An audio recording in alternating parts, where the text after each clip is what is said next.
Good morning and welcome to this meeting of the Scottish Scottish Affairs Committee on securing Scotland's future defence skills and jobs, and welcome to our witnesses this morning. Could I ask you both to just briefly say your names and your job titles or roles? So my name is Warrick Malcolm. I'm ADS Scotland Director, and ADS has just shy of 2,000 members across the whole of the UK. In Scotland we've got about 180 members, give or take. Those members range from all the well-known primes that you'll know and love, BAE Systems, Leonardo, and 95% of our members are in fact SMEs, and we're very lucky to also have a whole bunch of colleges and universities in membership as well. Thank you. Good morning. My name is Andrew Kinniburgh. I'm Director General of Make UK Defence. We're part of Make UK, which is the voice of British manufacturing, a national business group that represents the whole of manufacturing across the UK. Make UK Defence has 800 members right across the UK, and we've got a large regional team based from Perthshire down to Cornwall. Similar to ADS, we have a wide range of members from the very largest BAE Systems and Babcock and Rolls-Royce down to a huge number of SMEs across the whole country. We have about 50 members in Scotland, and a very passionate supporter, obviously, even though I live in Hampshire. We'll forgive you that one, Mr. Kinniburgh. Can I ask you both, how would you characterise the significance of the defence sector to Scotland? Okay, so happy to kick us off. So I've been in this role within ADS in Scotland for 20 years, and I've never seen a more buoyant time for all of our sectors, and I think it's important to talk about aerospace, defence, security and space, because as I'm sure you appreciate, defence invariably are active in each of those sectors, and the companies cross all those sectors. And we're very fortunate that in the run-up to DSEI we produced our latest facts and figures, so I can bombard you with as many stats as you want. So we're looking at 3.7 billion in value add to the economy. We're looking at 55% growth between 2020 and 2024, 9 billion in turnover, 29% growth over 5 years. So across all measures, I've never seen a more buoyant sector, and not only looking back, if we look forward in anecdotal conversations with companies, the growth projections that they're all looking on current trends are fantastic. There's no doubt about it across all those sectors, and that's before you even start looking at what the potential impact of going to 3.5% of GDP is defence spend. So ADS has modelled what that could potentially look like in terms of jobs. That alone could look like 85,000 new jobs within defence, and Scotland is uniquely placed to benefit from that.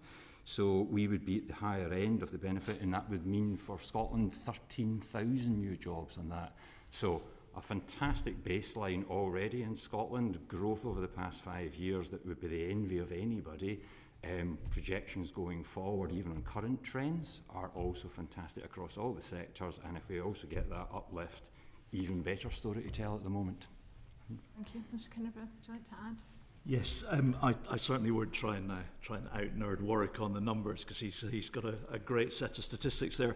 I think if I could focus on a couple of specifics, if you look at a company called Kinetic, just outside the FTSE 100 on the stock exchange, they're running a number of ranges, which I'm sure you're aware of, all around Scotland.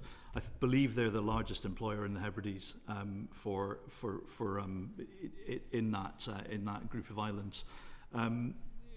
We have a great set of SMEs in Scotland, supplying, we've got members in Aberdeen that are supplying down to Plymouth and all over the country. I think the key thing for us is to focus on the SMEs and the performance of the prime contractors, the BAE Systems, the Babcocks, the Kinetics of this world. And we're seeing some really strong and committed growth in terms of SME spend and commitment to using SMEs.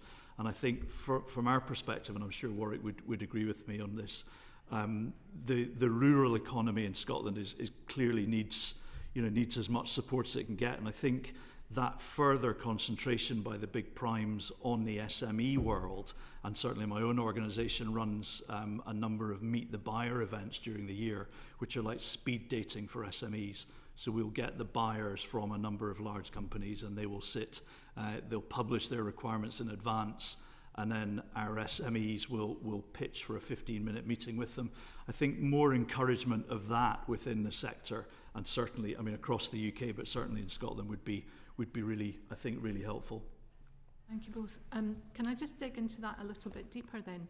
Could you be a little bit more specific about the contribution, I suppose, that the sector makes to employment and to skills, which we're very interested in this committee, across Scotland, but also perhaps talk a little bit about regional variations? It'd be very helpful to the committee if you could do that. Within a Scottish context or yes. Within the UK? Within the Scottish context. Yeah, I'm going to bow to Warwick's superior knowledge on that, if I may, but I'll happily come in afterwards if that would be okay. Yeah, happily, again, we have done some analysis in terms of the impact the sector has. So at the moment, 36,900 people directly employed in Scotland. That represents a growth of 20% over 5 years. And as a membership organisation like Make the UK, we've got members all the way from Aberdeen to Carlisle and on the Western Isles as well. So we're acutely aware of those companies being all over Scotland with particular centres of excellence. So members will already be aware we have a fantastic aerospace sector around Ayrshire and Prestwick Airport. We've got a fantastic shipbuilding sector both in the west and in the east coast and all the way up to the far north as well. One of the things I would highlight in terms of the contribution to the economy, we've got all the skills. I was listening this morning to some of the immediate response to the Scottish budget that I'm sure everyone was tuning into. And when I asked about one of the challenges Scotland faces, the thing that was highlighted was productivity. And again, if you look at our sectors, we've got a fantastic stories to tell. So aerospace sector productivity grew 93% in the 5 years to 2024. So our productivity across all 4 sectors is 49% higher than the UK average, and the output per worker in 2024 was 100,000. So overall productivity within our sectors grew by 28% between 2020 and 2024. So we've got the stats to back up the contribution the sector makes, and over and above that, to try and personalise it, when we're going into the companies and meeting them day in, day out, the companies are the very employers that Scotland needs and wants. Highly skilled, highly paid, long-term jobs that are generating a huge return both for the Scottish economy and for our local economies throughout Scotland. Mr Kinniburgh, I'll ask you to comment, but I'm going to ask Mr Malcolm a question and then come to you if that's okay. Are there any factors that limit what we can do in defence in Scotland? I mean, is there anything more that needs to be done? Yeah. So from an ADS perspective, we're acutely aware that we are months away from a Scottish election. So we take our relationship and responsibilities very seriously in terms of building a relationship with the Scottish Parliament and with the Scottish Government. So, for example, for the first time, ADS has published its manifesto for Scotland, available from no good bookshops, but freely available on our website, should anybody want to have a look at it. So we're acutely aware that the levers for our sector exist both at Westminster and at Holyrood, and it's really important for our sector that we get the support that we need in order to meet those growth targets. The growth won't come just automatically. We can't be complacent. We need to work hard to secure that growth. What does that mean? That means in a Scottish context there's a huge amount that could be done. The most obvious one, and I know this is part of the inquiry, is on skills. Whether that's apprenticeships, making sure our universities are supportive of R&D and graduates coming out of university. Also, I think we have to be clear that we need the environment that our companies work in to be one that supports what they do and what they contribute both to the economy and to UK national security. It is an extraordinarily challenging environment for some of our companies to operate in, whether that is the competitive environment or that involves some of the attention from protesters that they face as well. We need to make sure that we're supporting those companies to make sure that they can contribute to national security and grow. And that means we need both UK and Scottish Government to recognise, support and also collaborate with the sector. Mr Kinniburgh, would you like to add to those 2 points? Yes, thank you. I think looking at apprenticeships, for instance, there's a huge proportion, almost the majority of apprenticeships in Scotland in engineering and manufacturing are generated by the defence industry. Without that, it would be a fairly sorry tale, I suspect, in terms of engineering apprenticeships. So it's hugely important for the Scottish economy. I think the other thing to point out is that salaries in the defence industry are about 40% above the median across the UK. So they're really well-paid jobs, these. And on the big programmes like the BAE Systems, the Babcocks of this world, these are long programmes that are running for 10, 15, 20 years. So you genuinely have a career for a very long time in these businesses. So they're hugely important. They're well-paid. They're in sometimes quite difficult places to access, so they're quite, some quite remote sites, which are really, really helpful, and we see that across the UK. So I think that's hugely important. If I may, Chair, just to highlight a programme that we're involved in called the Defence Welding Employment Programme, which we're working with the Ministry of Defence and the Ministry of Justice on. The idea of that is to try and pick up younger people who are either at risk of offending or are already in the criminal justice system. And we're working with BAE, Babcock, a couple of other companies, and looking to try and, we're not, they still need to be good people that are capable of doing the job, but the idea would be that the defence industry can swing in behind some of these initiatives. And we're working with an organisation called the Fair Chance Business Alliance, which is modelled on the US Second Chance Foundation. And the idea of that is to try and pick up some of the incredible 9.6 million people in the UK with a criminal record, which is mind-boggling. And 50% of the employers in the UK won't touch someone with a criminal record. So with the defence industry and ourselves and the MOD are really working hard to try and, it's not going to solve everything, but it's another step forward in terms of helping young people in Scotland. Thank you. I have a supplementary from Angus MacDonald. Thank you. You have painted a very positive picture. Having said that, if you look at the numbers, MOD expenditure from the UK industry, Scotland gets 2.1 billion out of 31.7. So we don't have our share. We're basically a third behind our share. And you very politically sensitively skirted around the fact that the Scottish government has not stepped forward and been positive about the defence sector. Do you believe that they are moving towards being positive about helping defence and the nuclear sector, and therefore we can start getting our place back as a percentage of what we should be getting in the UK defence spend? But you start, and then Andrew can come in after that. In terms of the MOD spend, the vast majority of the companies that are active within our sector, as Andrew and I both said, will be SMEs. So they won't contract direct with the MOD. They'll be part of the supply chain. So there are still fantastic opportunities for those companies to benefit from the defence dividend, as it's being called, if they can get part of that supply chain. And also, not to be complacent, we do want to increase the MOD spend direct in Scotland. We have a great relationship with organisations such as DASA, who are investing direct into SMEs doing R&D. So there is a good story to tell, but more to be done on that. In terms of the Scottish Government defence policy, I've been in this role 20 years, so in that time we have been on a journey, it's fair to say. I go back so far that I remember when a First Minister described the main trade show for defence in the UK as an abomination, and now we hope we're in a better place. But we cannot have a conversation about defence where we don't refer to some of the policies that we do have. So we have had struggles over things like the munitions policy, which has now changed as of September. But we do have a new policy, which was announced on the 3rd of September with immediate effect. As we sit here today, it's only now, in the past few weeks, that we've finally reached the final implementation guidance. So we've spent 4 months trying to work out how the new defence policy in Scotland will be implemented. While we've been discussing with the Scottish Government its policy which will restrict defence opportunities, the other parts of the UK have been discussing how to maximise the defence dividend. So we are in a difficult position. We are hearing positive noises from the Scottish Government. It is for others to determine whether the positive phrases about the defence industry are supported by the actions. I think there's more to be done on that.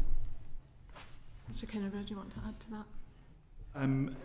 Yes, I think without courting too much controversy, I think the genocide suggestions from SNP that the genocide, the anti-genocide or counter-genocide policy would potentially remove government funding, Scottish government funding, from companies involved in defence and aerospace is of concern. We're worried about that because if I take another example, a company called Iralis, who are based in Bristol, but want to design and build their new fast jet training aircraft at Prestwick Airport. They do feel welcome at the moment by the Scottish Government and by the local MPs who've given incredible support to them. But we need to encourage the Scottish Government to make sure it is a welcome that they get. And of course, there's ethical, legal, and the moral side of the defence industry. But we want companies from overseas and from down south to locate themselves in Scotland. I mean, Prestwick is a fantastic example of a highly skilled workforce who are already there and could be busier. And we want to try and create hundreds of new jobs at Prestwick. So I think we need to encourage the Scottish Government to welcome that kind of inward investment and completely get the whole ethical, legal, moral side of the genocide paper that the Scottish Government have produced. But we need to be careful not to scare the horses whilst we're doing that. As someone who's been active in this sector for 20 years, in those 20 years we'll have seen 10 Farnborough International Air Shows, 10 Paris Air Shows, 10 DSEI exhibitions, multiple trade missions specifically for the defence sector. I think it's not unfair to say that Scottish public sector support for those events has been negligible.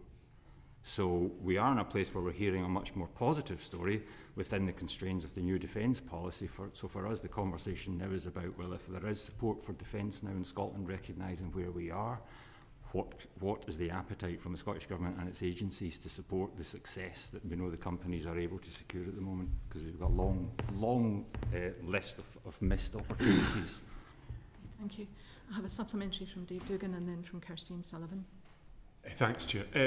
Worth acknowledging, I think, Mr Malcolm, that in a list of reserved competences there is very little as reserved as defence. Would that be fair to say? I'm sure that's accurate, but as our manifesto for the May elections is into, there is a huge amount that the Scottish Government can and should be doing to support. Indeed, indeed. And a lot of that is around the economic development and skills development base. Certainly my understanding, speaking to primes in defence in Scotland, that prior to the situation in Gaza, there was quite a positive and productive relationship between defence manufacturing in Scotland and the Scottish Government's agencies. Is that not your understanding? I think there was pockets of good practice, absolutely. If you talk to the primes, they have the capability and the scale to foster a good dialogue, and they will be account managed by Scottish Enterprise invariably, so there is good relationships. Once you go down through the supply chain, it's more mixed. And in terms of the broader sort of political rhetoric that I think you're concerned about, can I just check to see, have you noticed a discernible shift in Scottish Government's position in terms of their approach to the opportunities of defence manufacturing in Scotland in recent times? Such as the £9.2 million Scottish Government investment in BAE. I think the feedback from our members is there's still a long way to go on that. And is that evidence-based or perception-based? I think we're still waiting to see the action to support the rhetoric. And finally, thank you to be very generous. Mr Kinniburgh, you said earlier on, and I agree, that there's a very buoyant, I'm paraphrasing, it's been a while since you actually said it, so I may not get your words quite right, but you said there's a very buoyant situation with defence manufacturing and the role that they have in providing apprenticeships in Scotland. I feel I agree with that. You then followed that up with, which is just as, again I'm paraphrasing, which is really just as well, because without defence apprenticeships it would be a pretty dire situation in Scotland, or words to that effect. What's the evidence for that? Well, it's sheer numbers. It's sheer numbers. It's thousands of apprentices every year coming through, or hundreds of apprentices. So, yeah, it's not it's sorry, pure. not for the positive bit. I'm in full accord with the positive bit. It's the implication that without defence, there'd be no engineering opportunities in Scotland. Certainly not saying that. Of course, That's not. fine. That's fine. Absolutely not. No. Christine. Thank you. I'm sure you're having many ongoing discussions with Scottish Government, given, as you mentioned, the upcoming elections, but also current international events. Do you get a sense that there is a tension between what's going on in the world and maybe long-held Scottish Government policy positions? And do you have the expectation that there is perhaps a shift, or there's an opportunity for a shift that will allow Scottish workers, particularly young people, to tap into the defence dividend as workers are able to elsewhere in the UK?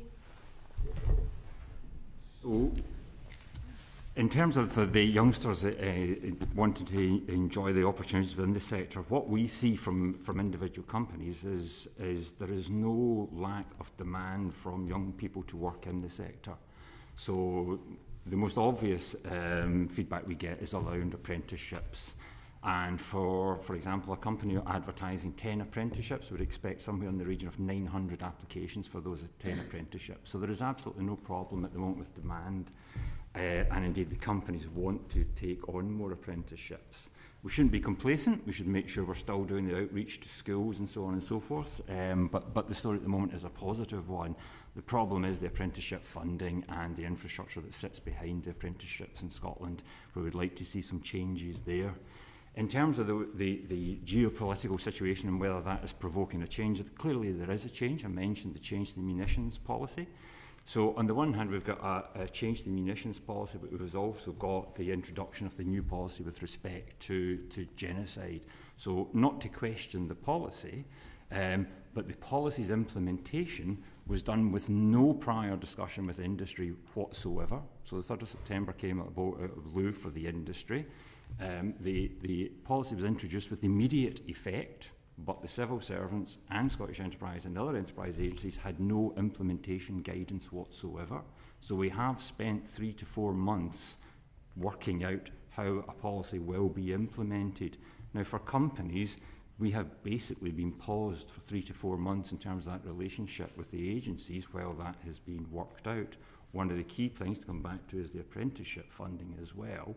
The First Minister said that this would not affect existing apprentices, but he did not say anything about future apprentices. It took us 3 months to get clarity about whether apprentices would be caught within the policy. We have had confirmation that apprentices will not be covered by, caught in the policy, which is welcome, but there was 3 months to get to that stage.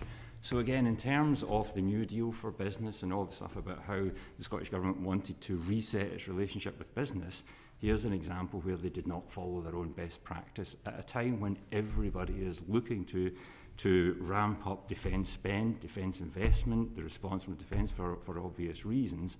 That was not the story and has not been the story for the past 3-4 months in Scotland. I know supplementary from Elaine Stewart. It's great to hear you talking about the Prestwick cluster, because I'm an MP in that area, and obviously the airport is owned by the Scottish Government, and I would really love to see Alice coming on board with us, because they've spoke about apprenticeships and how they're going to train up our young workforce.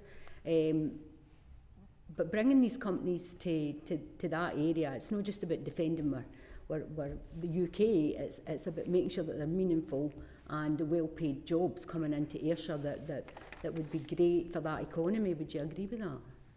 Absolutely, absolutely. Yeah, and as mentioned in my introductory comments, Ayrshire is one of the jewels in the crown for our sector in Scotland.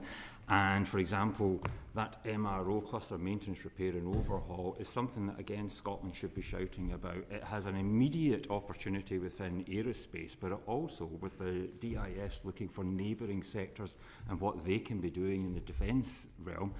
The MRO cluster there clearly has an obvious opportunity to extend into the defence sector. So there's a fantastic story to tell. If you actually speak to colleagues in Scottish Enterprise, we have not done a great job at supporting that cluster in terms of winning new business. The companies there have been there for decades. If you speak to the people that run Woodward, they are what we would call good actors. They have invested over many, many decades into the local community, paying well, doing their outreach, doing community activity, providing apprenticeships, and I was lucky enough to be at one of their anniversaries, and there was about 3 generations of one family that were working out there. So it's a fantastic story that we just, once again, don't do the best job at selling it. It's also a prime area for a tech college as well. Yeah. Yeah, I was at the Ayrshire Chamber of Commerce event down in Westminster a couple of months ago, and it was fantastic. The local college is so integrated with local business, which is exactly what we need from an industrial perspective, which is fantastic. And when you join all those up, it becomes a really powerful thing. And he said, to back up what Warrick was saying in terms of the maintenance, repair and overhaul, the Aralis example, as you know, is that's starting to then design and build whole aircraft, not just for the first time in Scotland for many years, but the first time in the UK for about 50 years. Now that's got to be something we embrace. Scotland as a nation and the UK as well, bring back that capability into the UK. If I may as well, if you'll indulge me, Chair, I wanted to give another example of a really strong kind of regional response within Scotland. Fife Council, which is another big cluster of defence companies with Babcock and Raytheon and others in Fife. They actually sponsor around 10 companies every couple of years to go through a small programme that we run called the Fit for Defence programme, which is a little sort of business improvement programme looking at your business through a sort of defence lens. But Fife actually sponsor those companies, and so they go through a small programme, a number of days of intervention, education, kind of consultancy work, and then they fly them down to DSEI, which is the big biannual defence show in London, and we host them at the show. So there's some really good examples of local interaction with the regional governments in Scotland, which is fantastic. And that's all about the SMEs. And then you've got the big guys in the background supporting as well. Thank you. Dave Duggan for the next question. Yeah, thanks, Chair. Mr Malcolm, moving on slightly, in terms of the policy that the Scottish Government have just introduced in terms of public money investment in defence in Scotland and trying to ensure that Scottish taxpayers' money is not getting spent on that which could be connected down the supply chain to genocidal activity in Gaza, which the vast majority of our constituents are in support of. What is your assessment of the material loss during that period to defence in Scotland while that policy was enacted by Scottish Government, given that it was an emergent policy? It's not a long-term policy that was planned to be introduced. It was a response to a situation, broadly speaking, the failure of defence export regulation in the UK to control a situation that the Scottish Government had to step in from a Scottish perspective to try and resolve. I can totally understand the frustration within the sector while that unwound, but in quantitative terms, what is the loss? It's interesting. So our position when the policy was announced was to ask the Scottish Government, what do you currently assess to be the intended consequence of this policy? So what is your assessment? Have you done an impact assessment, and can you share it with industry so that we can, check it for accuracy? We have not, as I sit here today, seen that impact assessment, so we have no idea what the Scottish Government's own assessment of the impact of the policy currently is. But what's your assessment? So we were unable to do an assessment because there was no implementation guide until a few weeks ago. So it's very difficult to assess the impact when you've not been told how the policy will be enacted. And from the first draft to the final implementation policy, it changed. So any assessment we would have made on the first draft would have been wrong for the final draft. So we're still at a point where we are looking to see the Scottish Government tell us what their current impact assessment is, and we are liaising with our members to as the policy gets rolled out through the enterprise agencies to work out what that impact will be. I think the only thing we say is we're not critiquing the policy, and we entirely understand what sits behind the policy, but at a time where we're being told that the Scottish Government supports defence, why a policy about genocide targets defence? If the problem is genocide, why is it not a policy that applies across all sectors? Why target defence? because that's quite a difficult message to discuss with the member companies, with defence companies, why they are being uniquely targeted. I'm treating this as a supplementary because this is not the question you were scheduled to ask, Mr Duggan. So very, very briefly, and then move on to your question, please.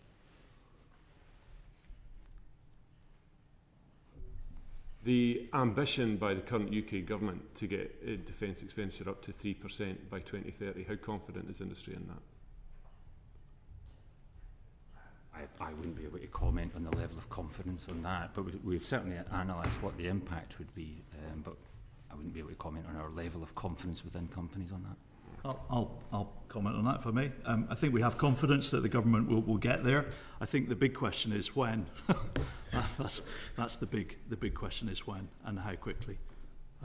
And if I may, just on the genocide side of things, very difficult to quantify, as Warrick said, but the sentiment of global investors from a defence and aerospace background, it has an impact on them. And we are, make no bones about it, the UK and Scotland is in a global competition for investment from defence companies, from aerospace companies and others. The change in sentiment and the risk analysis of investing in Scotland, if you're not sure exactly what the impact will be, I think is probably, it's impossible to quantify, but it's likely to have had an impact and perhaps slowed down some investment decisions. And by extension then, Mr Kinniburgh, in the shipbuilding sector, if we can focus on that, if you're able to speak to that. In big handfuls, complex warship manufacturing in the United Kingdom happens along at either end of the M8. That's where the skills are now.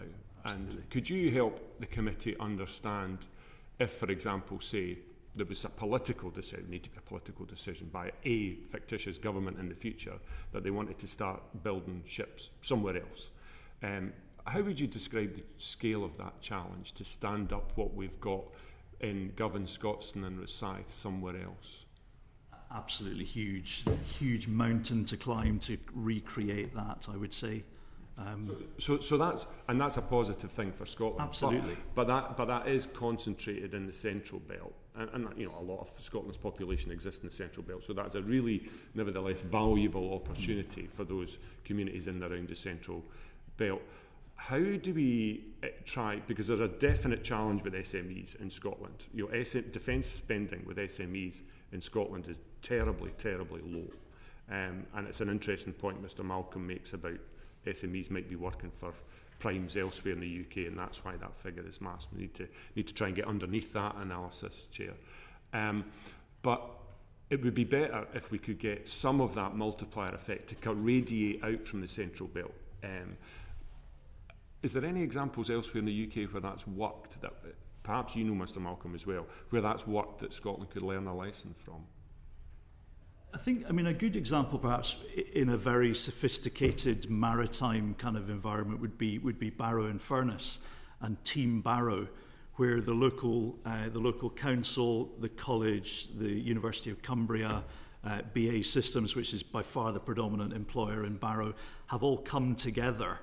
And certainly ADS and Make UK Defence are both very involved in that as well, in trying to encourage greater use of SMEs, not just in the Barrow and Furness area, but of course that's a hard place to operate in the Lake District of England when you're pushing up against hoteliers and restaurateurs, and you're in a real race to try and bring talented young people in and then hang on to them. So that perhaps would be a good example of a sort of regional community coming together. And as I say before, companies like BAE and Babcock and others they still need to do more, but they're doing a lot in terms of engaging SMEs. And we certainly, both of us, are encouraging best practice on that to try and encourage. But the nature of a big warship, as you know, Mr Duggan, I'm sure very well, is it's a series of relatively small subsystems that all come together into one great big warship. So I think it's trying to encourage, either through regional investment or through national investment, those pockets of expertise perhaps being broadened out from beyond the Central Belt, perhaps. Thanks, Chair. Okay. Susan Murray. Thank you very much. So what opportunities do you see the Defence Industrial Strategy bringing to Scotland specifically? Well, I think it's building on what we have today. So I mean, the export order book for surface vessels is incredible. I think it's been as strong as this for many a long year, which is wonderful, as Mr. Dugan said, for both ends of the M8 and going beyond that. I think we certainly, with our focus on small and medium-sized enterprises, are really encouraged by some of the developments within the Ministry of Defence. So they've established now a Defence Office for Small Business Growth, which is specifically to help SMEs to flourish a bit more in that world. So we're encouraged by that. I think there's a real commitment from the UK government to spend more with SMEs, both directly and indirectly. There's a challenge of spending directly because the way the MOD procures equipment at the moment doesn't really lend itself to having thousands of SMEs being used directly by MOD, in contrast to the US, for instance, which has really strong legislation which forces the DoD or the DOW to use many more SMEs directly. And they'll direct that procurement around, you know, female-led businesses, veteran-led businesses, indigenous peoples-led businesses, that kind of thing. We don't have those sort of federal underpinnings in terms of the sort of the forcing companies to use more SMEs. So I think the DIS for us certainly, it's building on what we have today. It's continuing to invest in things like the Global Combat Air Programme, which certainly has many parts of it being designed in Scotland, particularly in Edinburgh with Leonardo and Northrop Grumman and others. So I think it's building on where we are already, but again, going back to the point, it's when are we actually going to make this investment? When are we going to see the Defence Investment Programme, and how quickly are we going to get to 3% and then up to 3.5? Thank you. So Mr. Malcolm, you've spoken before about the influence of the Scottish Government in this sector and the situation as it exists just now. But after the Scottish election, if there's a coalition between the SNP perhaps and the Greens, what impact do you think that will have on the confidence of defence companies to come into Scotland? In terms of predicting the Scottish election, I think it would probably be better to get Professor Curtis here to answer those questions. I don't think I would step on his toes by trying to predict that. So what I would say in terms of trying to highlight in response to one of the questions Dave asked as well in terms of SMEs, there is a positive story. We don't always need to look outside Scotland for the positive story. If you look at the Scottish space sector, it is an example where we have had a wholehearted support for the sector from Scottish Government, Scottish enterprise and industry. Space is a defence sector now, and it shows the potential of what we can do if we get our communications right and we get industry, academia and the government and the enterprise agencies working together. DIS offers that opportunity for the entire sector. Any one of the primes would be a jewel in a geography's crown. We've got all the primes in Scotland, all centres of excellence. We have centres of excellence such as National Manufacturing Institute for Scotland. We've got the Robotarium. We have got excellence within Edinburgh University on data processing and so on. We have an oil and gas sector which has a huge amount of expertise which is directly relevant to our sectors. Any one of those opportunities would be jealously sought by any of other sort of UK geographies. We actually have them all in Scotland. And back to the analysis in terms of the contribution of jobs and so on, it's a fantastic opportunity. DIS could act as a catalyst for Scotland to take advantage of that and, as I say, secure that defence dividend for Scotland. Okay. Elaine Stewart. What do you hope to see included in Scotland's defence growth deal, and what needs to be done within local economies to maximise the benefits? I think going back to my my previous point, I think if the sentiment is there from a national perspective, then taking the Fife example again, or the Ayrshire example, where you you're basically supporting your local regional governments to develop those. I think that's where we'd like to see Fife Council multiplied really across the whole of the UK, actually, because it's a brilliant model and it's very kind of SME focused. But I think we need the national sentiment to be in support as well. And I think making sure investors feel welcome to invest in Scotland, because we've got such an incredible legacy and an incredible, today our engineering capabilities are next to nobody's, better than anybody's. So I think national sentiment and regional support perhaps and regional encouragement to help each of those councils in their own way to help develop their local economies as well. The only thing I would add to that is we've had the experience of the regional growth deals, and you'll be aware of the scale of the regional growth deal that was put in place for Ayrshire. Yes. The defence growth deal itself isn't even of that order, so it's not a huge amount of money. So from our perspective, it's important that it acts as a catalyst or a multiplier. That's what we want to see from the defence growth deal, because the money in and of itself is not a huge amount. So let's see how we can turn the 10 million per year into 100 million per year. And that's where, again, those partnerships with banks, with other investors, Scottish National Investment Bank and others, are absolutely crucial for that. Angus MacDonald.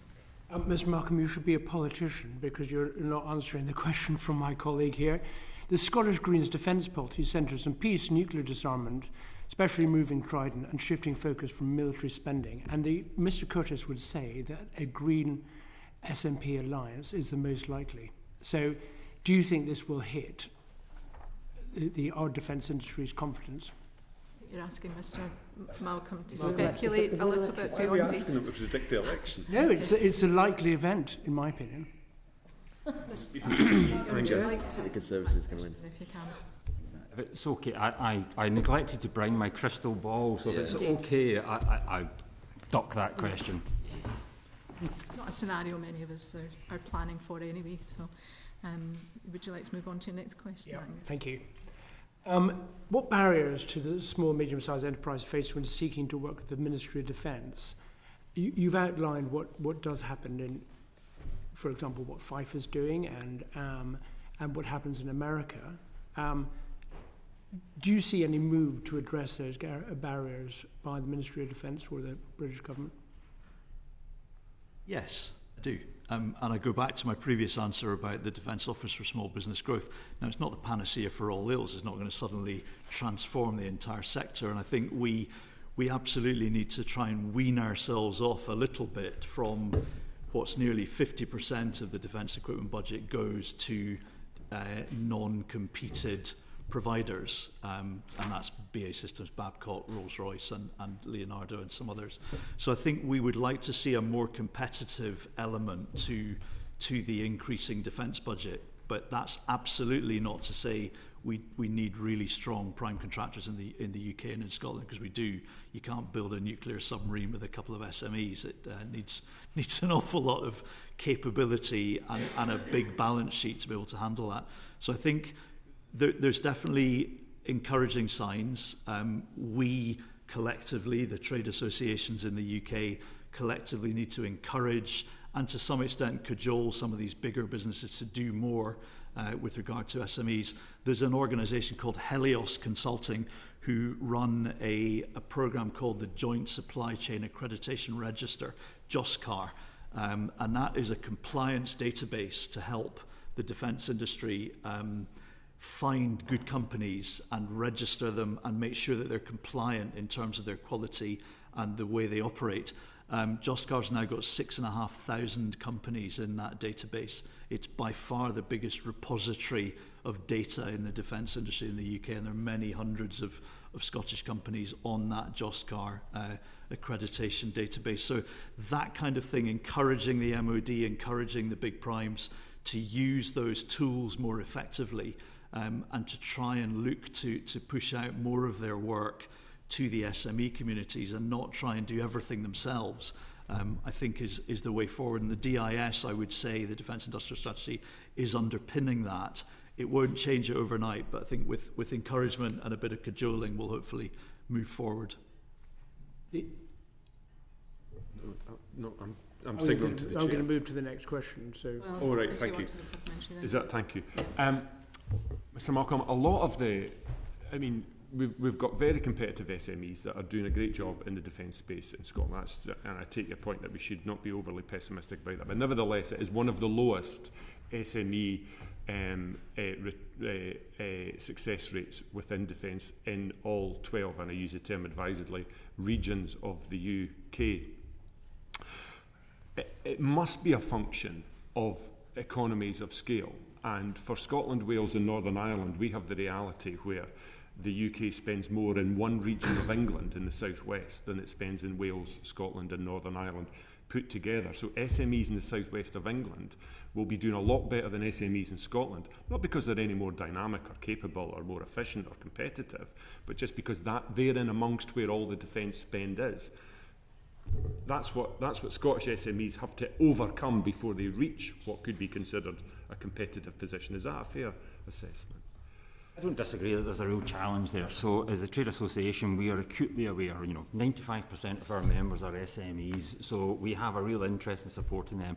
As a trade association, we invest really heavily in business development managers, and we have an SME champion within ADS as well. Every one of our events, we try and design a part of it to involve business opportunity for those SMEs and foster those conversations.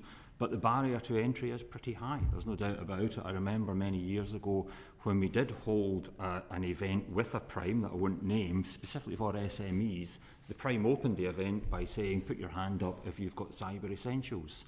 And then the next phrase was, those of you that didn't put your hand up can leave the room. You are not getting into my supply chain. And that was about 2/3 of the audience. So it's quite tough to get in. There are knowledge barriers, there are challenges and so on and so forth. So from us, we've got to try and work with partners, like I mentioned DASA, who have people in Scotland working 24/7 on helping SMEs. We have started conversations with an organisation called BIP Solutions to bring a big defence supply chain event to Scotland as well, called DPRTE. So we'll be working with them on a dedicated supplier event for defence in Glasgow this year. So we can't be complacent. We've got to recognise that as a challenge, and we want to bring more of those conversations to Scotland to try and encourage that an uptick in that spend. So yeah. I'm the MP for Inverness, Skye and Wester Ross. Statistically, I suspect we have zero revenue from the defence sector, statistically. Our colleges down the West Coast, University of Highlands and Islands in say, Fort William, Portree, almost certainly Stornoway, Oban, do not teach STEM subjects. So we're not only do we not have any defence sector, but we have no chance of having any defence sector unless things change.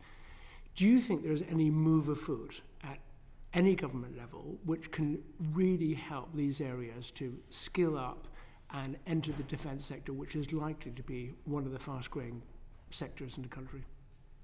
From my perspective, I remember very early doors when I started in this role, being at an event at the Scottish Parliament. There was a launch of the new curriculum for excellence. And the SQA started the event by saying the world of work is changing and education needs to change to reflect that. We do not need shipbuilders anymore, so we do not need to teach the skills that are required for shipbuilding.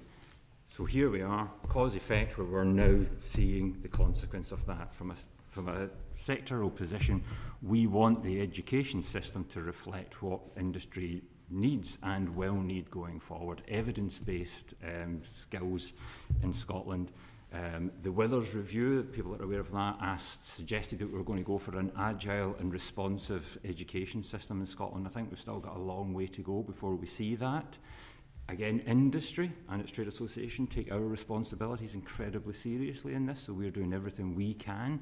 So we do STEM outreach activity, the companies do STEM outreach activity throughout Scotland. I know the armed forces similarly do STEM activity throughout Scotland. I'm sure even as far north as Inverness and beyond. So there is an enormous amount going on. We have a rocketry competition to try and encourage kids to come into our sector. So there is more that's going on, but again, going back to that Withers review, as a sector, we want to see that deliver the responsive education system that we need.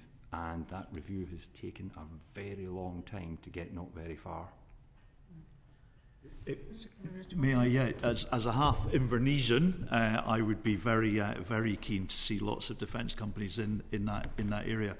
I think I would chime what Warrick has said, but I think the key thing is for further education colleges, universities, to really plug into the employers and to work out what they want and then try and invest along those lines. And I think the STEM side of things, we Make UK runs a large apprentice training centre in the West Midlands.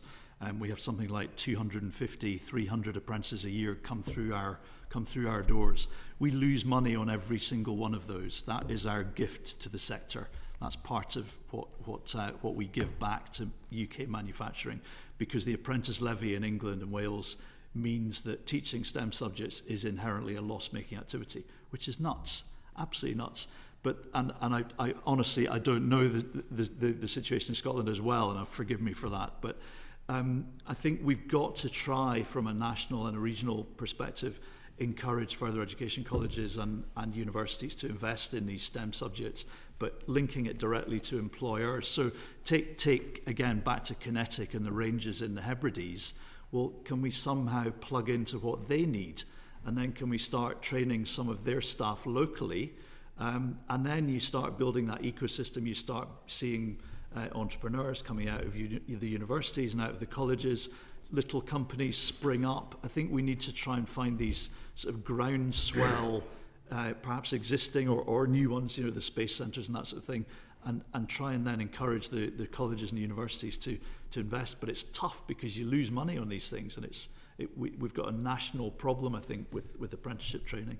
At the risk of solidifying my reputation as a nerd and a geek, I do have more stats on this. So we work with Scottish Engineering specifically, because some of the pushback we get from Scottish Government is that this is anecdotal, you need to give us the evidence. So we, again, taking responsibility seriously, worked with Scottish Engineering on some research into what we were calling a skills crisis in engineering in Scotland.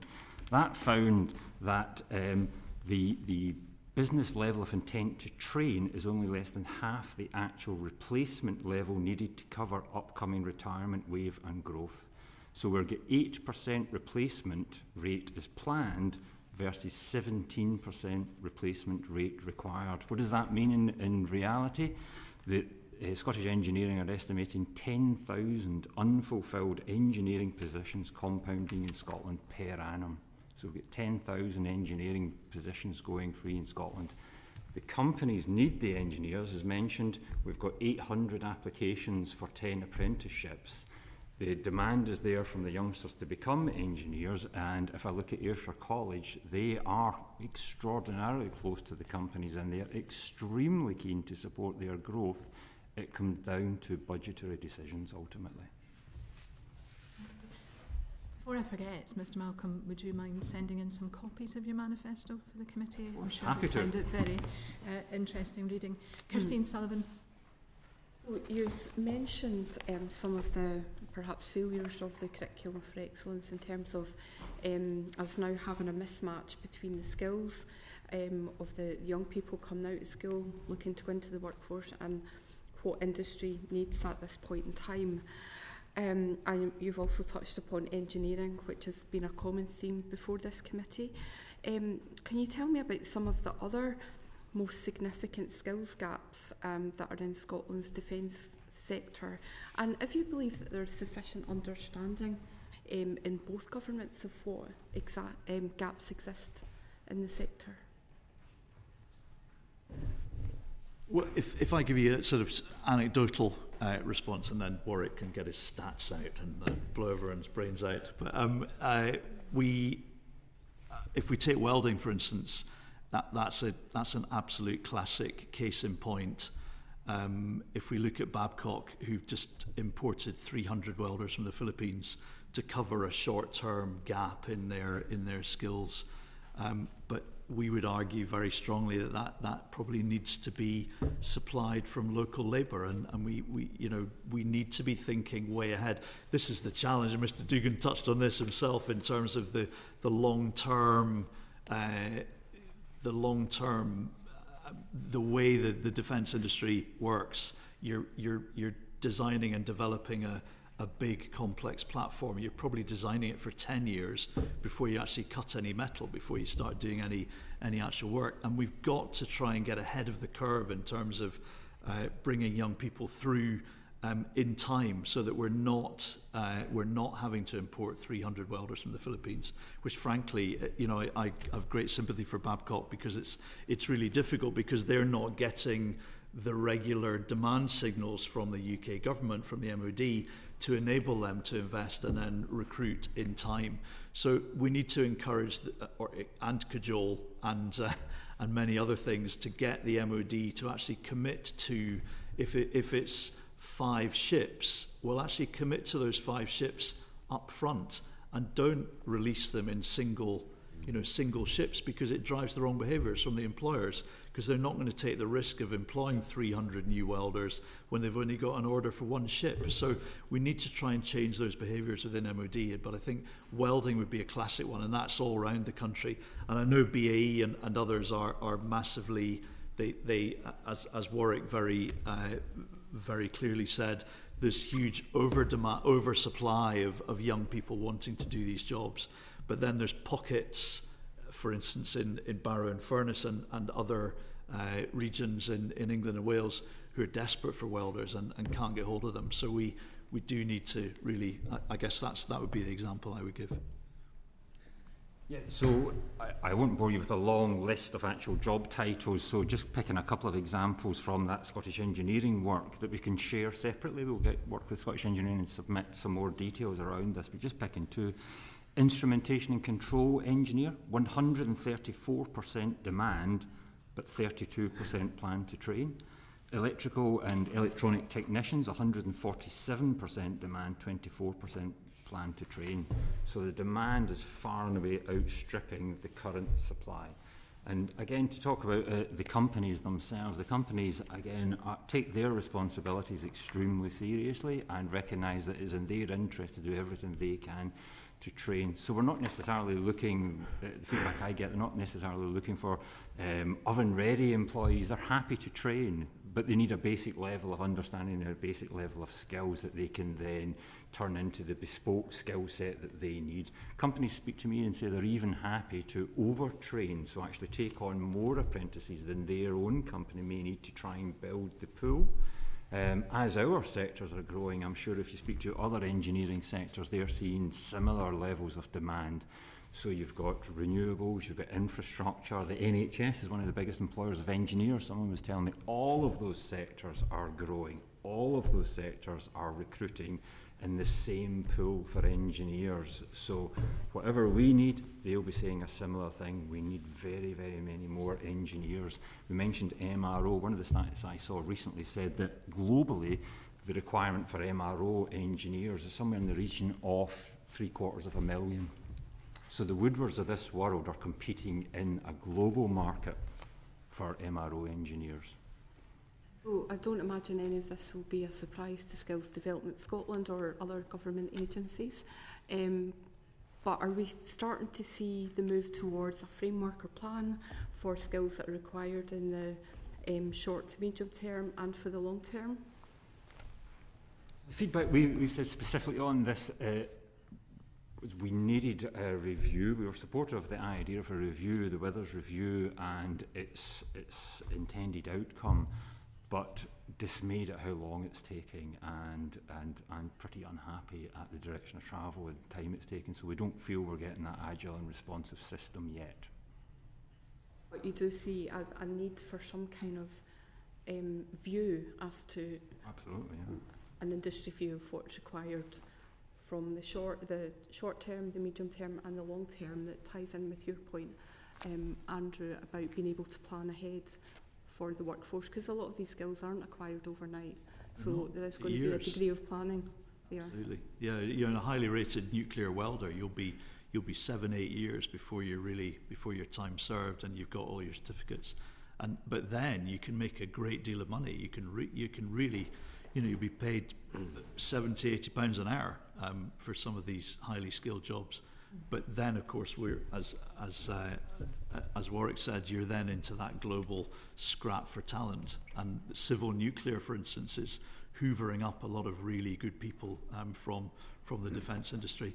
And then actually you also sometimes get the primes hoovering up good welders and good electricians from the SMEs, and actually that's in their own supply chain, which is ironic because they're actually recruiting out of the businesses that they're using as suppliers themselves. So it's a tricky one, really tricky. Okay. Brief supplementary from Dave Dugan. Yeah, just to hove in on the horizon planning, which industry really needs. It's helpful for, or rather it would be more helpful if orders came in sort of larger numbers than smaller tranches. And we saw that on Type 26. We now see that Type 31, which was coming at the back, Type 31 successor, which was coming at the back of 31, that's now gone into the long grass. We just heard this week that Royal Navy tugs, barges and pontoons are now going to be manufactured elsewhere other than the UK, which must be a huge disappointment to the industry, is it not? Absolutely huge disappointment, and it's lazy thinking, frankly. It should have a buy UK policy, and that, this government has committed to that, and we have seen some changes in procurement. But what we're not seeing is that groundswell of we will use UK-based businesses wherever possible. Now, in defence, as you know very well, we're never going to make everything in the UK or in Scotland that we need, and we simply don't buy enough of many bits of equipment to justify building our own fighter jet for Scotland, let's say. But yeah, building small ships I would say it's a disgrace, frankly, but there we are. Is that story accurate? The only thing I would add to that is certainly from an ADS perspective, we're very keen to see some reforms to the way we procure in defence, and there are certainly things that we could do that would alleviate some of the pressures on both SMEs and rural SMEs. So we've got some suggestions that, again, we can share separately with the committee afterwards. Thank you, Madam Chair. On the same theme, when we've, on our visits, in oral evidence, written evidence, often that pipeline issue is what comes up, and I think particularly of the Society of Maritime Industries comment that the industry needs predictable pipeline visibility, and that's key to attracting and retaining skilled workers. Does the industry at the moment have that visibility? Any comments on that? I think certainly if we look at the SMEs, one of the things that we certainly recognise from an SME perspective is you don't really have ownership of your future. You're making decisions almost on a week-by-week, month-by-month basis. Yep. And when you're wanting to be a good employer, you're wanting to develop your workforce, things like apprenticeship funding could be more flexible to allow them to respond more quickly to that lack of long-term visibility. So there are things that we could do to alleviate that. Longer sight lines on future orders, obviously always helpful to help with that planning. Yeah. Always could be better. Andrew? If I give you an example, if you look at the AUKUS submarines, so the Australia, UK, US, the jointly designed UK, Australia nuclear powered but not nuclear armed submarines, the contract for those is being let in single boats, and what happens then is you get an order for one, you make whatever you're making for one boat, then you get another order a year later and you make another boat. And the problem for the defence industry is that then you have very small incremental improvements in productivity because you simply can't invest because you're getting a single order for one submarine or one Type 31 or one Type 26. So it drives all the wrong behaviours, and it might help Treasury in terms of their balancing the books, but it certainly reduces our ability in the defence industry to improve our productivity. Because if you had an order for 10 boats or 5 ships, whatever it might be, you know, right through the supply chain, as Warrick's saying, right down to, you know, the smallest SMEs, they would have that longevity of contract. They would then be able to invest in robotics or in improving their productivity or buying a new 5-axis milling machine or something like that. But because it's all incremental, then improvements in productivity, and arguably the improvements in sort of science and technology are quite incremental and quite small. So it drives it right through the supply chain, drives the wrong behaviours. It's a comment rather than a question, but I think that's a point that we should quite make to Treasury, right? You can understand why these things come in dribs and drabs, but you know, if you want to drive the cost per boat of these things down and drive productivity, this seems to me to be a much more sensible approach, not just to skills, but to Treasury. I must admit, I had a supplementary of my own to Mr. Rankin's question, which was, is the fact that it is, that particular example, the submarine, is being built as part of a joint effort by, 3 countries? Does that complicate the chronology of how it's produced?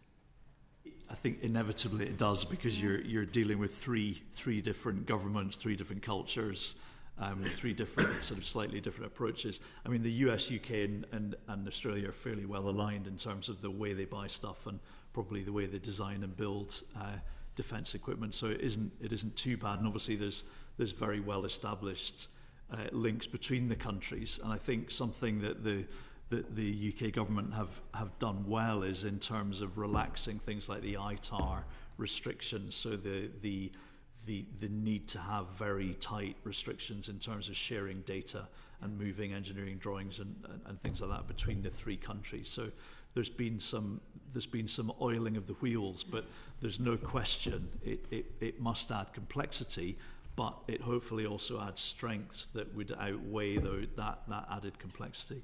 I suppose conversely, having taken my previous question, the fact that there are more submarines being built as a result of the fact it's countries working together should actually make it easier to roll those out in a more organised way. Yes, absolutely. I think that there'll be quite a transition from. I mean, the UK is building nuclear submarines all the time, so they're not simple things to make. But we have a well-established production line. I think for Australia to switch from diesel electric to nuclear-powered submarines is quite a big step, and there'll certainly be a learning curve for the first few boats. So I think there'll be a lot of support from the UK to help the Australians build up their skill set. But once they're up and running, but you're quite right. The more we make, the better we get at making them, hopefully. But if we could order them in one batch, then we'd be in even better shape. I have a supplementary from Douglas McAllister, but Mr. McAllister, you have the next question anyway. So if you would like to just do both. On that point, I was hoping to hear your views on the Norwegian government naval contract secured by the UK government, which will provide that long-term type of work that you're referring to on the Clyde.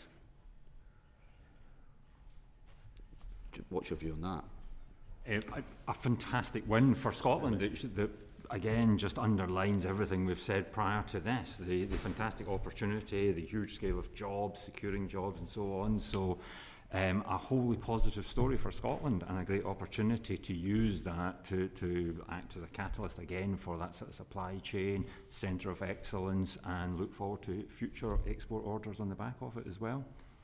Andrew? Yeah, I can only mirror that. I think it's a fantastic win for Scotland and for the UK. I think what we would love to see is a greater focus on the UK content on those Norwegian ships. So British-made naval guns, for instance, a British-made helicopter on the back of the ship. We need to make sure that gets nailed down, because there's a bit. There's a bit of speculation about whether the Norwegians will go with the Leonardo helicopter built in Yeovil, or whether it will go down another road. I think we need to see the British government and BAE Systems and others really focusing in on these need to be made in the UK, made in Britain. So, is that Norwegian contract not good news for SMEs? I mean, I think there's a statistic that over 100 SMEs are supported by the 2 yards of the Clyde at Govan and Scots, and some of them are in my West and Bartonshire constituency. Yeah. I mean, it's hugely good news. It's fantastic. And I think particularly, as going back to my previous point, if we can encourage BAE and others to spread the love a bit more in terms of SMEs, then certainly we would it's a hugely important for every level of defence, right down to the sort of 10-person company in Cardross or wherever it might be. Indeed. Thank you, Chair, for that supplementary. Can I ask both of you, how effective have UK government measures been in tackling the skills shortages within Scotland's defence sector? Well, I think when we look at some of the most recent activity, I mentioned the regional growth deals. So a lot of those regional growth deals have skills bits to them as well. So there's a skills initiatives around the Ayrshire cluster, which we're very keen to see. We look at the defence growth deals, and there's a clear sort of direction of travel that they could get involved in some of the skills activity as well. So there is a role to be played there. We're keen to discuss with the MOD and with colleagues in Skills Development Scotland and others about how we can use those, as I mentioned earlier, as a catalyst and make sure that we are supplying those skills. So some good work, but certainly more to be done. Yeah, I think we'd really like to see those Defence Technical Excellence Colleges. We want to see Scotland really standing up and bidding for at least one of those, if not a couple of them. Maybe Mr. MacDonald, we could get one in Inverness. That would be Yeah, well, I did want to ask you about that. We'll move on to that then. I'm guessing by your answer, and I'll ask Warrick as well. I mean, further education is devolved to Scotland and to the Scottish Parliament, but not R&D. So do you support the introduction of Defence Technical Excellence Colleges in Scotland? From my perspective, absolutely. I think it would be fantastic, and I think it would provide that all-important link, which is not missing but could be stronger, between the Scottish universities pumping out hundreds of really bright engineers every year, and linking that into the further education system, and then back down into the vocational training. So I think if we could somehow link those together and get a Defence Technical Excellence College in Scotland, and maybe move it out of the kind of central belt, or maybe into Cardross or Helensburgh. But anyway, so yes, absolutely, we would support that. Yeah, we would absolutely love to see more investment in this area. We do have already some excellent examples. I mentioned the Robotarium over in the Heriot Walk campus. We are already, as ADS, seeing companies spinning out from R&D initiatives at the Robotarium, becoming private companies that are already in discussion with us about how they can enter the defence sector. So it demonstrates it does work. There is more that we could and should do, there's no doubt. So yeah, we'd love to see that. I mentioned DASA a few times, and DASA are specifically investing in SMEs that have R&D projects, and they've got a great story to tell, and they've been extremely successful in Scotland, and they are networked with ourselves and with other trade associations. But what they also have are projects that they use the term fundable but unfunded, and that's a civil servant way of saying we've run out of money.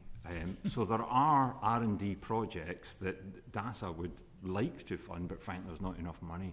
So if some of these initiatives allow some of the money to flow direct to Scottish SMEs that are already doing R&D that would benefit our sector, back to Dave's point, it's how you can get more direct funding to SMEs in Scotland. We have the mechanism already in place.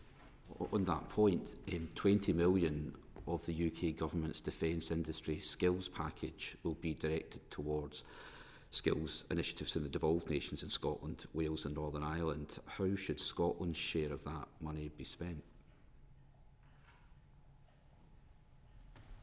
I think from our perspective, it's get it to the front line and not more infrastructure. I spend a lot of time in strategy meetings and all that sort of good stuff, which I can understand we need to make sure we're coordinating the work, but the more money that we can get into funding the R&D, funding the skills development, and not wasting it on more admin and more meetings for meetings' sake, that would mean get it to the front line, get it to where it can make the most difference. Do you think our colleges are best placed to receive that money? Our experience is the colleges are extremely supportive of the sector, as anybody who understands the Scottish colleges in a difficult financial position, so they're keen to support the sector and would very much welcome. We don't see any reticence from Scottish colleges to invest and support our sector. I mentioned Kinetic before, who are running a couple of big ranges, Gairloch and also up in the Hebrides. They've just become more are freer to offer their test and evaluation ranges to SMEs, which is really encouraging. And I think if we're plugging into DASA, the Defence Security Accelerator, and defence innovation more generally, which is now, as you're probably aware, has become a much larger, kind of hopefully more coordinated picture of defence innovation and science and technology. I think if we could somehow harness that and use organisations like Kinetic, they are now able to offer their test and evaluation capabilities and facilities for SMEs at less eye-watering cost than they did, because they were bound up by an MOD contract, which has now been liberated in effect, so they're now able to do much more of that. So wouldn't it be amazing if we could see not only the test and evaluation of defence equipment, which in Scotland is uniquely well placed because of the geography of the place. You know, there's not many places you can send a missile out 3,000 miles into the Atlantic and have that shipping lane cleared. That's what happens in the Hebrides and other places. So wouldn't it be wonderful to not only have the test and evaluation, but actually have the fundamental science and technology being done in Scotland as well, perhaps co-located with the test and evaluation centres? One thing I would come back on is, in terms of skills support and skills development, I confess I think there is no area that is more over-initiative than this. There are so many initiatives in the skills world, and speaking to one of the primes about their skills interactions and how many different bodies, how many different initiatives they were engaged in terms of skills development, it was a cross-section of an aero bar that had hundreds of bubbles on it in terms of all the things that you had to be involved in to develop their workforce. So at a time when we all know how pressed budgets are, do we need another initiative? We need fewer initiatives with more money backing them, is how it feels from an industry perspective. For an SME, it can be bewildering trying to work out how to negotiate your way through those initiatives when they've got a reasonably simple ask, but they're at the whim of timetables of agencies and entry requirements for this initiative, that one, and so on and so forth. Fewer initiatives with more money backing them would help everybody, I think, in skills. Christine Sullivan. We've already touched upon the 300 workers from the Philippines that Babcock had to bring over. What role do you see overseas workers playing in Scotland's defence sector in the coming years? A shrinking one, hopefully. And that's not said in any kind of little Britain or little Scotland kind of a way. I think we need to reduce our reliance on sort of cheap overseas labour. It's really important that we're investing, and we're back to the skills debate, really. So yeah, I think a smaller part, they'll always, I think, play a part, because we don't have all the skills that we need immediately available. So I think agency labour from overseas sometimes is useful. But yeah, I think a shrinking role, but not in a jingoistic Little Britain kind of a way. We need to invest in our homegrown talent. Exactly. Okay. And are SMEs facing the same challenges, and are they requiring to bring people over at the moment to fill gaps? In my experience, and this is more sort of anecdotal than any great detailed research, is that the SMEs generally are not using overseas labour. It's generally more local. They're fishing in the local pond for people, unless they're extremely specialist, perhaps in a sort of nuclear or very specialist electronic warfare or something like that. They generally will generate their own, and hence the need, as we've talked about before, the longevity of contract becomes key, because then you can grow your own and you can employ PhDs in SMEs, which is amazing. PhDs, masters, vocationally skilled people, and as we talked about earlier, Chair, the number of years it takes to build up that experience to become truly expert in what you do. It can be many years to do that. So I think the SMEs are really good at that, but they've got a smaller problem, if you like, than the big primes. So I think it's less of an issue in SME land. Yes, from our perspective, it's not an over-reliance on overseas labour, but it's that misalignment between industry demand and availability. The international talent will always be an important role in addressing short-term skills gaps for us, but what we need are immigration policies that recognise defence and advanced manufacturing as a strategically critical sector. So there is more that can be done. It does affect SMEs.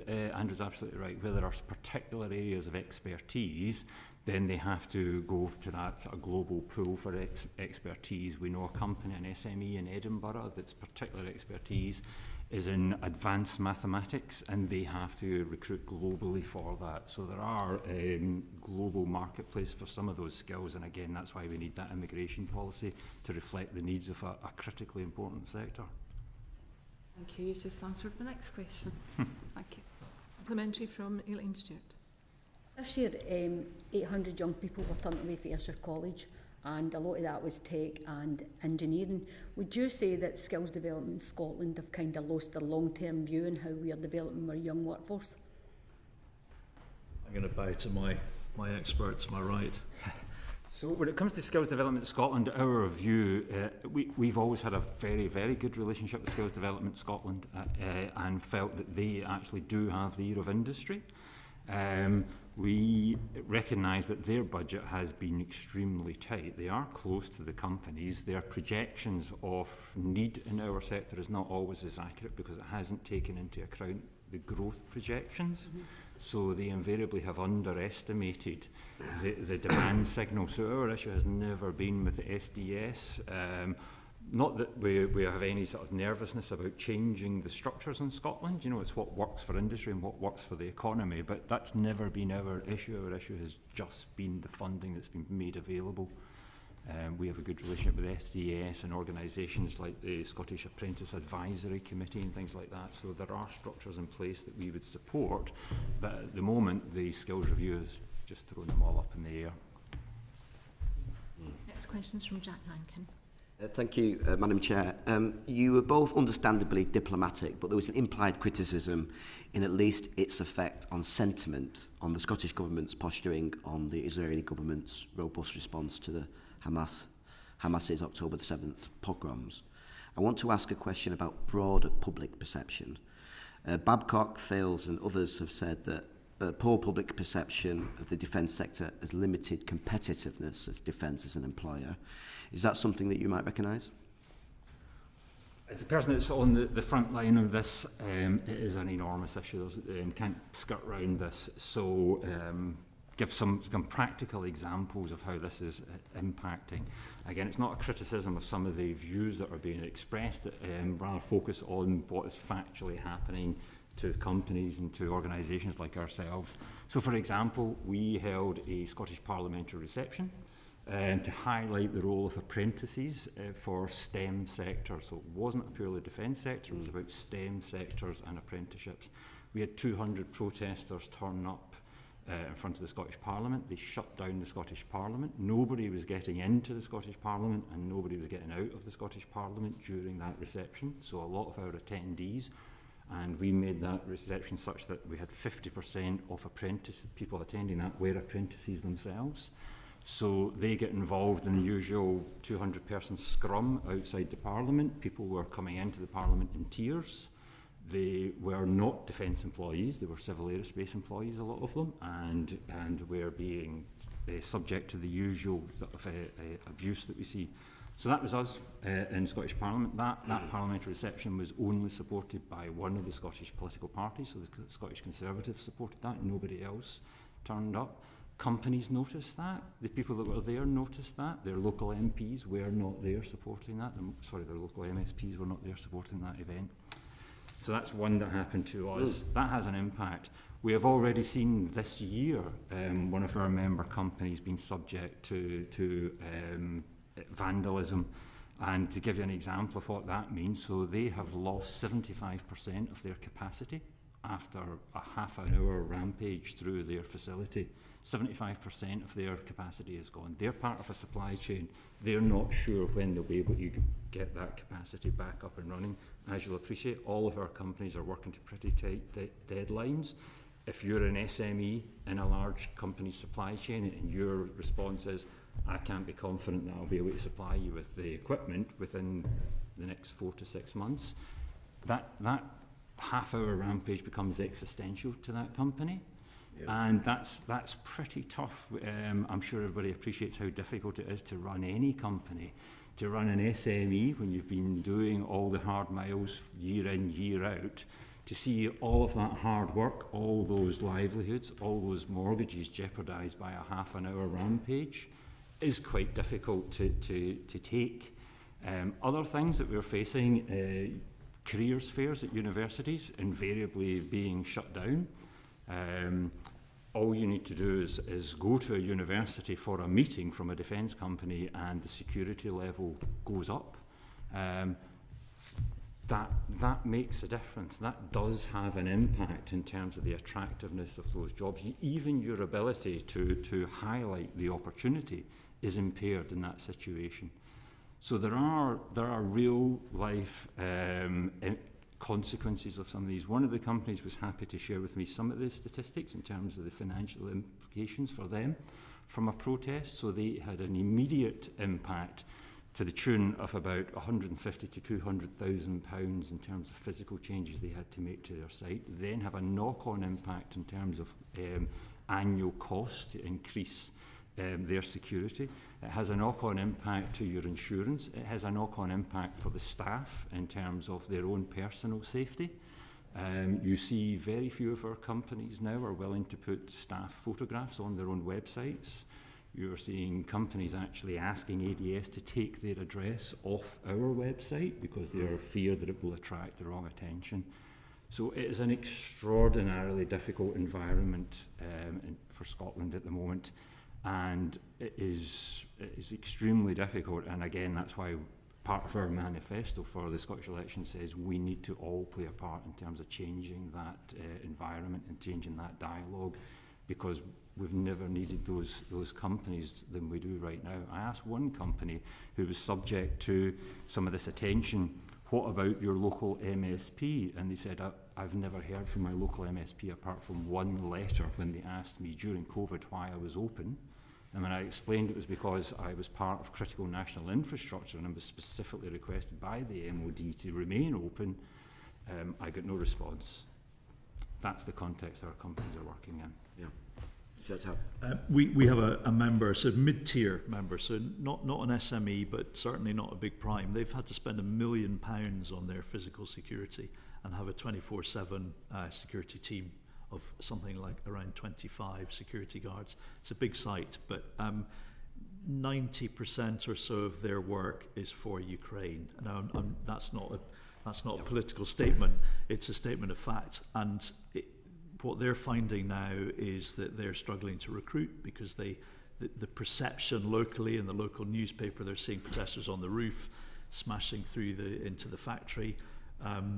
It's affecting all sorts of things that they do, but it's also affecting their ability to provide equipment into Ukraine, and it's one of those. It's not a weapon system, but it's a defensive piece of equipment, but it's a consumable item. It gets used up, and you need to keep manufacturing. So it's having a huge impact. I can only mirror what Warrick said. Our events that we run about 60 events a year.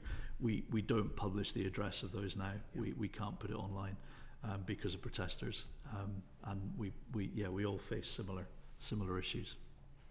Well, afraid you paint quite a depressing story there, but can I just say, at least from my part, how sorry I'm here to hear that. The defence industry is, the core of defending the democratic values that the West needs. And when anyone who wants to get on the high horse about this stuff, you guys are the front line. So thank you for all you do and all your members do.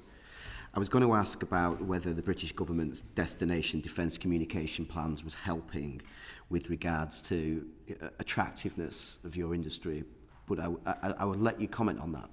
But I also want to ask you more broadly. It sounds that the challenges that you've outlined there go way beyond that. What is it you need from the British state? What does it need from the Scottish government? It sounds like, do the police take this seriously? Are there cultural problems on university where you need free speech protections on the university campuses? What are the kind of different arms that can perhaps get rid of some of this sentiment around defence, which is key for us all? That's a big question. Yeah, I think in terms of the political commentary on the universities and freedom of speech and that sort of thing, that is not our territory. I would suggest as a trade association, we're not going to weigh into that. But I think the police do take it seriously. I think but often these sites will just get hit at random, and if you're in quite a rural place, you don't have the resources to respond in terms of the policing and covering those sites, and then putting in those physical security measures and then employing a workforce to protect your facility also takes time. So it as Warrick said, if you can get in that door and create havoc, it's dangerous. I think destination defence, that's great, but it also it comes back again to that kind of investment in defence, that longevity, that ability to invest in the long term. And then physical security measures, for instance, become less of an issue because you've got a 10-15 year programme that you're working on, and you can invest more slowly and perhaps more deliberately rather than having to react to events on the ground. Yeah, from our perspective, look, we're used to a robust challenge, and nobody has any difficulty with robust challenge. It's the current environment has moved beyond that to actually be a real problem existentially for some of the companies, and makes it a pretty difficult environment. So robust challenge, everybody's absolutely fine with. ADS is working with MOD and others on destination defence campaign. It is really important for us to not be complacent, to make sure we are doing all that sort of good stuff. For Scotland, I think we are looking for a little bit of leadership from Scottish parliamentarians and from the Scottish Government to challenge some of those views and to offer an alternative, informed alternative. When I mentioned the challenges around our parliamentary reception with 200 protesters, there were MSPs outside the Parliament supporting the protesters. So from our perspective, that's quite difficult. Again, if you're an apprentice and you see one of your parliamentary representatives actually out there encouraging the protesters, that's quite difficult. That wasn't an informed debate. That wasn't moving anybody's understanding forward. So we need a little bit of leadership, a little bit of maturity in terms of how we address some of these issues. A bit of leadership would be great and help us to try and tell that positive story. Thank you. Lane Stewart. The Society of Maritime Industries has cited competition for the energy and construction sectors as a barrier to attracting and retaining skills. Is that something that your members recognise, and what can be done to improve the competitiveness of that? Yes, absolutely. I mean, we're all, as Warrick said, and I think I did as well, we're all fishing in the same pond, particularly locally, in Scotland or in some of the English and Welsh regions. So yes, it's definitely a problem. And if you've got something like the civil nuclear programme, they can kind of throw money at these things. They almost feel like they've got a kind of infinite budget, but perhaps that's a statement too far, but they can pay really top dollar. And if you're a young guy or girl coming through in your early career and someone offers you 10 quid more an hour, it's very tempting, isn't it? You might want to go there, even though the pride in building a ship or building a submarine or whatever it might be is enormous, and you've got a very long career ahead of you. So yeah, it's definitely a problem. Defence does pay quite well. It's not like we're underpaying and then losing talent because of that. It's just the shortage of supply, and then we're back to the old issue of vocational skills in the UK and the ability to bring big numbers of young people through. Yeah, I completely agree. And if anything, the situation is getting worse as new technologies come in. So everybody's thinking about AI at the moment. Now that's a technology that will apply to absolutely every sector at the moment. So defence is again looking to see how it can adopt AI technologies for defence. And so you're now competing with banks, you name it, lawyers and so on. So it's extremely challenging, and again gets back to that point about the skill system and making sure we're doing enough to supply the right people at the right time. And that's why we really need a defence college somewhere in Ayrshire. Absolutely. and Inverness. That could be a very controversial subject. Angus MacDonald. Just a bit on the bit about politicians being supportive. I'm a Liberal Democrat. I was a former army officer, and I'm incredibly supportive. And I've already messaged the head of it in Scotland, the head of the Lib Dems, and he's come back saying absolutely. So it is something I really understand, and will really push to help support from that. The question I was going to talk about is utilising the skills in the oil sector in Aberdeen. So we clearly have a lot of engineering skills in Aberdeen and a concern about loss of jobs. Is that a sector which you can work with to help build our defence industry? So absolutely, and we already do. So we have a relationship with some of the trade associations that are already based in Aberdeen and have traditionally worked with the oil and gas and subsea sector. So we ran an event a while back with Thales in Glasgow. So Thales in Glasgow responsible for the periscopes, continue at sea deterrent, and a whole lot more besides. And the subsea sector is again one area where Scotland has a huge amount of expertise and could indeed be a centre of excellence. We have the submarines based at Faslane, so we are already working, and we had about 100 companies at that event, all talking about either existing technologies that are being used in oil and gas or R&D that could be used within our sectors. So yeah, that is something we're incredibly alive to and keen to do more of. Indeed, I think DIS mentions that we should be doing more of that, so yeah. Yeah, we're exactly the same. We're finding the two main sectors that we're seeing the biggest demand for membership, and I suspect ADS are similar in this, because membership is growing quite quickly at the moment for all the defence trade associations, partly through we need to be careful not to overhype the sector, and you know the streets are paved with gold, because as we know, they aren't yet, and whether they ever will be, we don't know. But yeah, we've got quite a cluster of members in Aberdeen who bring that amazing capability in rugged, safety critical, highly complex and you know, very high tolerance precision engineering, and it's exactly the kind of skills and the capability we need in defence. So yeah, we've probably had 15 or 20 companies join from a pure oil and gas perspective. The challenge is it takes quite a while. You've got the engineering skills, you've got the capability, but then it's, you know, talking about Cyber Essentials Plus and all of those defence type capabilities that you need to then develop within that very capable engineering business. That takes a wee bit longer, so you're probably looking at sort of 18 months, couple of years before you can go from a pure oil and gas play into a credible, you know, defence company, unless you're lucky. Very brief supplementary, please, from Dave. Yeah, I think it's very interesting what you say, Mr. Kinniburgh. And in a defence space, the subsea environment's increasingly contested, yep. And the defence of that realm will rely on subsea technology and capability. Is it your contention that when we talk about a just transition for oil and gas workers, that should go beyond transitioning from one form of energy to another, and actually transition from one form of engineering and science and technology and a practical application of it to another, including defence? Yeah, absolutely. I think it's a very good point.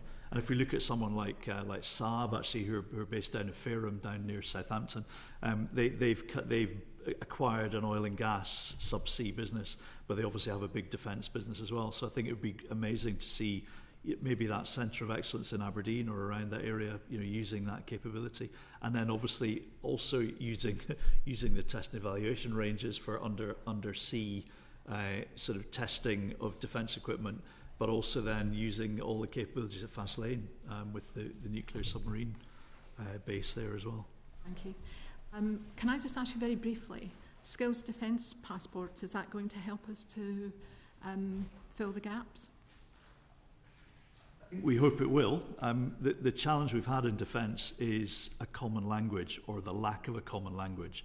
And when I remember a few years ago chairing a session on skills, it was an event that MOD was running, and I chaired the session. And there was a programme running in the MOD which was trying to align the language between the Army, the Navy and the Air Force. And when you hear that, you kind of feel a bit depressed, because actually we need a common language between the military, the civil service and industry, and we need to use common terms so that as people, that you've probably come across the zigzag career concept of people moving from industry into the MOD, either as a civilian or military and back out again. We desperately need that common language. So the Defence Skills Passport, I think, is a big step forward, but we still need to work really hard on creating that common language, that common dictionary across all of the defence sector from beginning to end, and I think that would make life a whole lot easier probably. Yeah, we're extremely supportive of the idea, not to underestimate some of the challenges in terms of making it work across sectors, to make it work across regions, to try and avoid any commercial sensitivities about people that move from one company to another. But it could be a way to address some of the skills problems that people such as SMEs face. So a lot of challenges in it, but really supportive. Thank you very much. Mr Malcolm, Mr Kinniburgh, thank you both very much for your evidence this morning. It's been very interesting.